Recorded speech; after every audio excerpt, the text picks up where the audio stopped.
Coconut Podcast, saison 5, présenté par le groupe Quartier, avec votre animateur Alain Jou.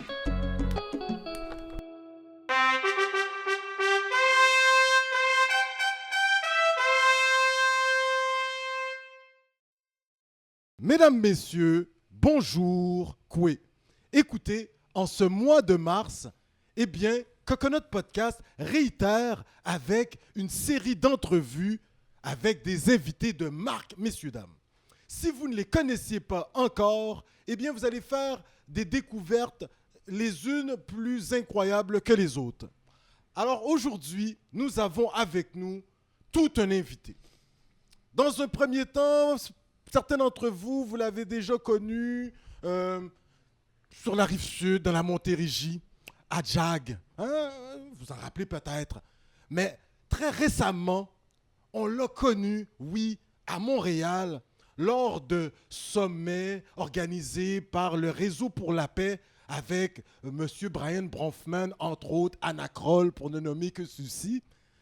Nous avons fait cette découverte qui se devait d'être partagée avec l'entièreté des auditrices et auditeurs de Coconut Podcast. Messieurs, dames, c'est avec honneur et respect que nous accueillons un homme d'action qui se permet de lutter pour la justice sociale. Oui, sans ne plus tarder, accueillons à Coconut Podcast le directeur général de l'organisme Ensemble pour le respect de la diversité. Messieurs, dames, je dis bien, accueillons à Coconut Podcast, Monsieur Raphaël Provost! Quand même. Merci. J'ai jamais eu une présentation comme ça, je pense. C'est pas la première fois que tu vas venir à Coconut. T'en auras d'autres. J'aime ça. Raphaël, oui. Comment ça va? Ça va très bien. Merci de m'accueillir ici. Je suis super content qu'on puisse parler de diversité ensemble. Tout à fait. On ne pouvait pas avoir meilleure personne pour parler de diversité que le directeur général d'Ensemble pour le respect de la diversité. Écoute, vraiment, chapeau à toi pour le travail que tu fais depuis, j'ai envie de dire, ces 10 dernières années. Là, pour pas Ça va trahir mon âge. Ouais, c'est ça, exactement.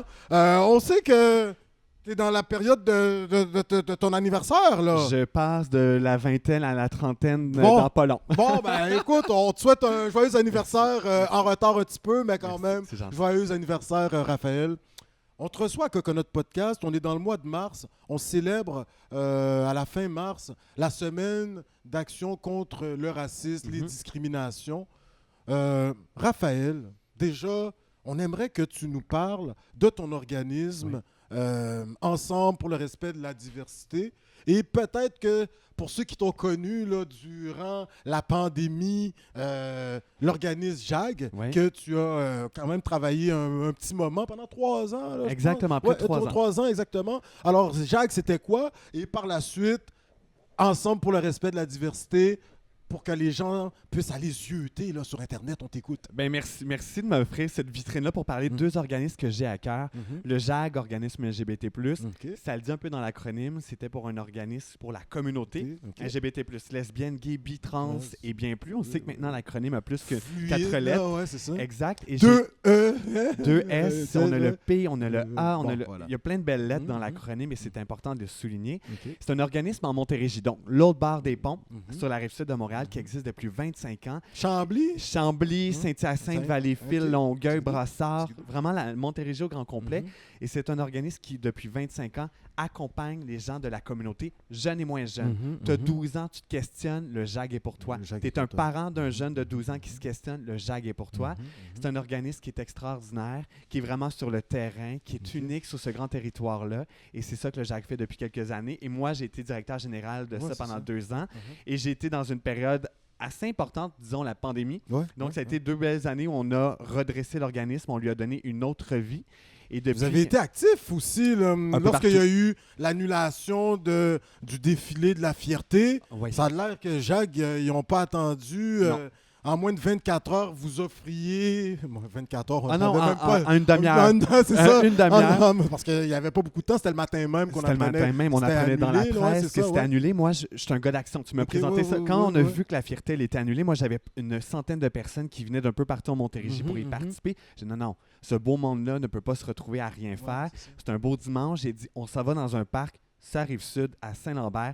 J'étais allé à l'épicerie, j'étais allé acheter plein de bouffe, j'ai appelé mon équipe, j'ai dit, on se fait un petit party, tout simple. Au moins pour souligner. Qu'on se rassemble ensemble. Parce que la Fierté, c'est oui, une grande parade, mais c'est pas que ça. C'est un moment unique dans l'année où des gens de la communauté, ses proches, sa famille et tout. D'un isolement exact. Ils se retrouvent entre eux avec leurs belles couleurs. Et moi, j'avais envie qu'on ait ce moment-là. Donc, on le fait. Et donc, j'étais là pendant tout ce temps-là. Et depuis l'automne passé, je suis directeur général d'Ensemble pour le respect de la diversité. Ça résume aussi bien ce qu'on fait. On existe depuis 26 ans. Et ce qu'on fait, nous, quotidiennement, on va dans les écoles primaires et secondaires partout au Québec et on parle de diversité au sens large. On parle de racisme, on parle de multiculturalisme, on parle d'intimidation, on parle d'enjeux LGBT, on parle des personnes autochtones. Donc, c'est vraiment la diversité très large. Très large. J'ai une super équipe de 20 personnes qui font ça à cœur tous les jours, d'aller sensibiliser les jeunes à ce que c'est la diversité. On leur donne des outils. Et je le dis souvent, j'ai un privilège, moi, en ce moment, d'être ce directeur-là. Et je me fais un devoir de venir à des endroits comme ici pour parler de ce qu'on fait. Ben là, sur le balado numéro 1 de la diversité, on a Monsieur Diversité. Cohérent.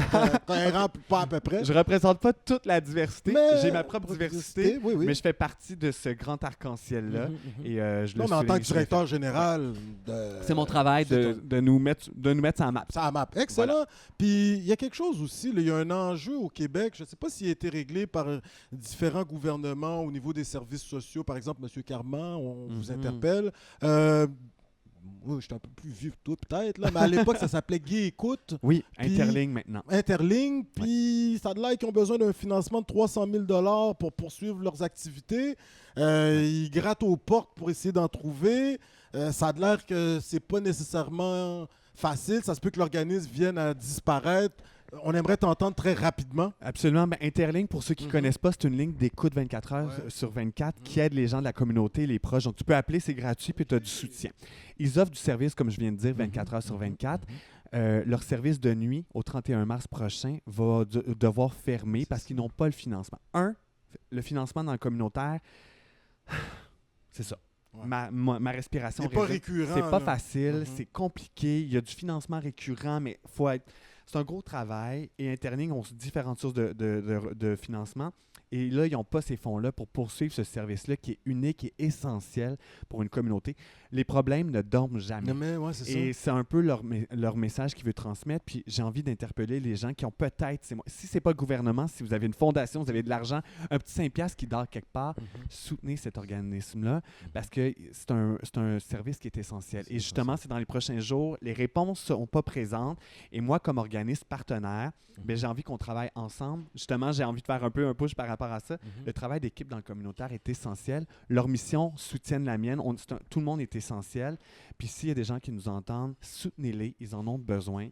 C'est un service qui est essentiel. Donc, ce n'est pas l'organisme qui ferme en tant que tel, mais on ne sait jamais après ce qui peut arriver. Parce que si le financement ne se présente pas, puis le financement, il n'est pas facile dans le communautaire, peu importe nos missions. Puis autant de la diversité, puis que ce soit la santé mentale, tout. Il y a des gens qui nous entendent. Croyez au communautaire. Au Québec, on est chanceux. Le communautaire, c'est un filet social qui est important, qui est reconnu, mais il ne faut jamais le prendre pour acquis. Et on a besoin d'argent. Puis pas parce que pour nos beaux yeux, parce qu'on fait une différence, puis on est un partenaire de bien des affaires. Superbe, superbe. Aujourd'hui, on est en 2023. Les droits des LGBTQ+, entre autres, il y a quand même eu une évolution. Oui. On va te ramener un petit peu en arrière, là. Quand on a notre podcast, on a fait des recherches. École primaire Louis Cyr. Secondaire Louis Cyr, oui. Dans Napierville, c'est ça? Sur la Rive-Sud de Montréal. Ouais.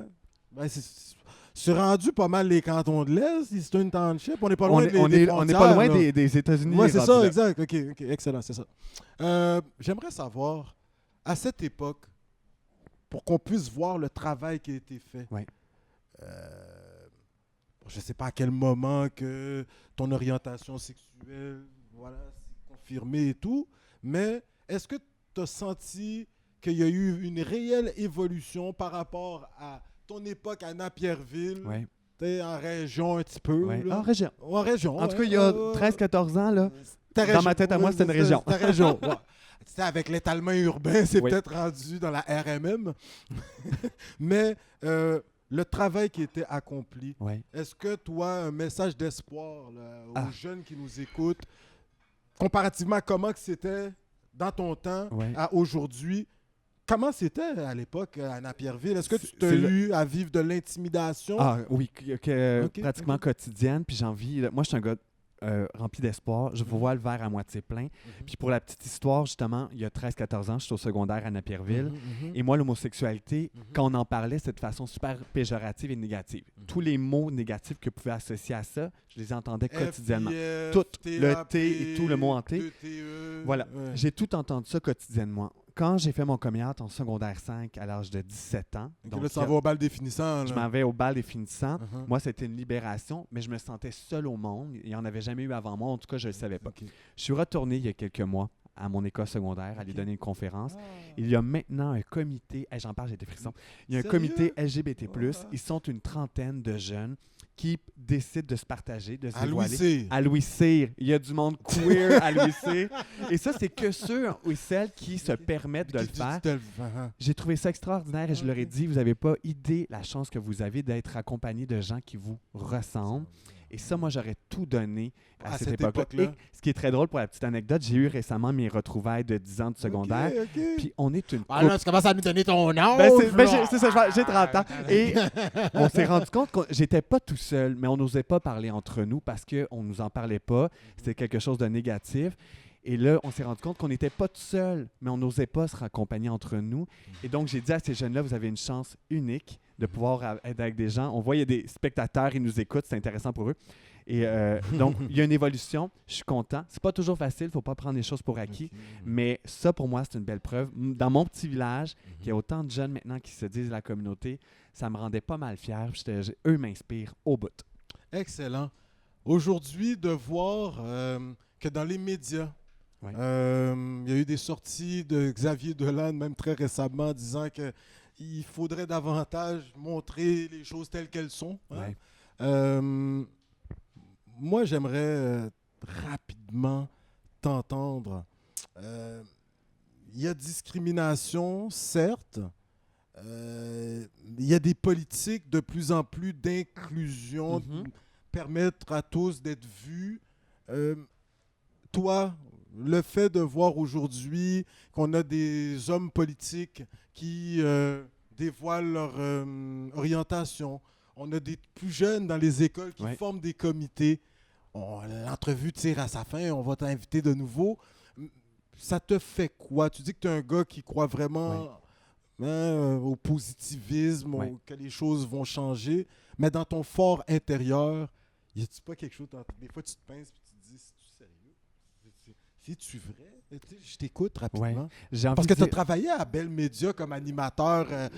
J'ai fait que disons que événementiel, j'ai plusieurs là, vies. entre Je autres, ouais. suis comme un chat, j'ai Moi, plusieurs c'est vies. ça, exact.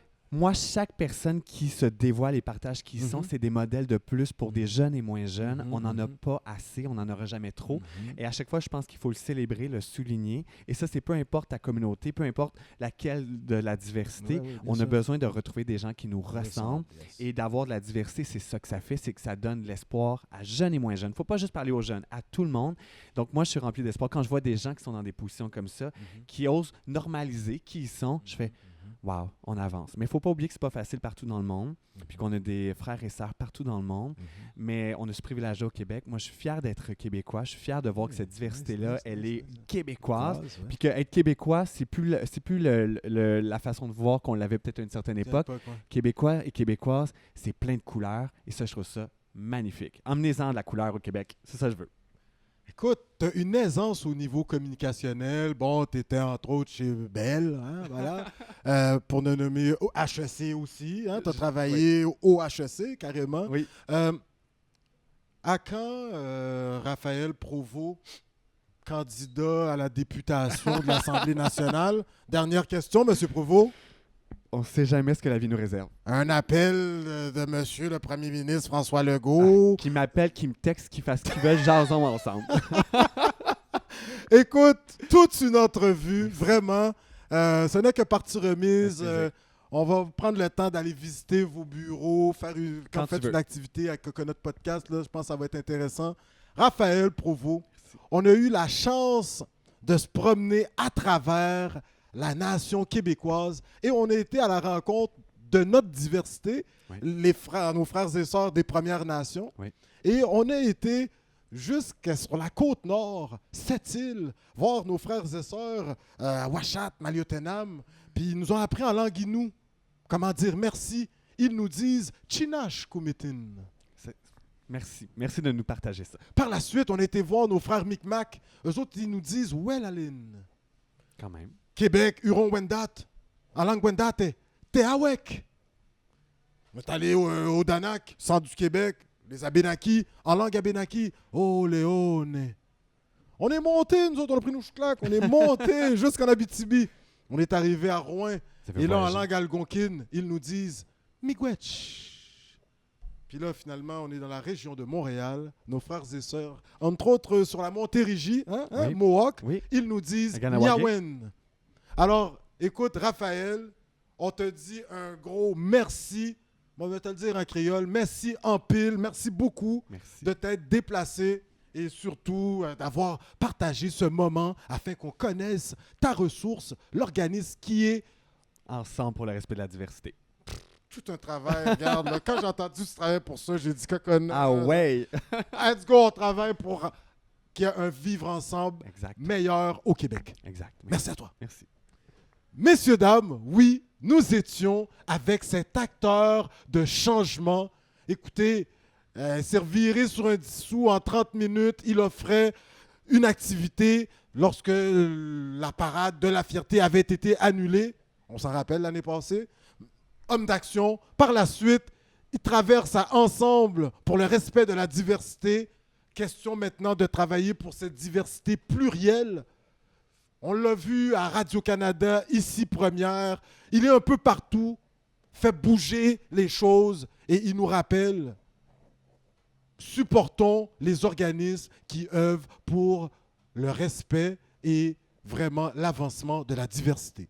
Sur ce, messieurs, dames, suivez-le sur les réseaux sociaux, entre autres Instagram. Nous étions avec le directeur général d'Ensemble pour le respect de la diversité, Raphaël Provost. Alors, on se voit pour une prochaine entrevue sur les ondes de Coconut Podcast. Sur ce, Niawen, merci, au revoir. Tchitcha!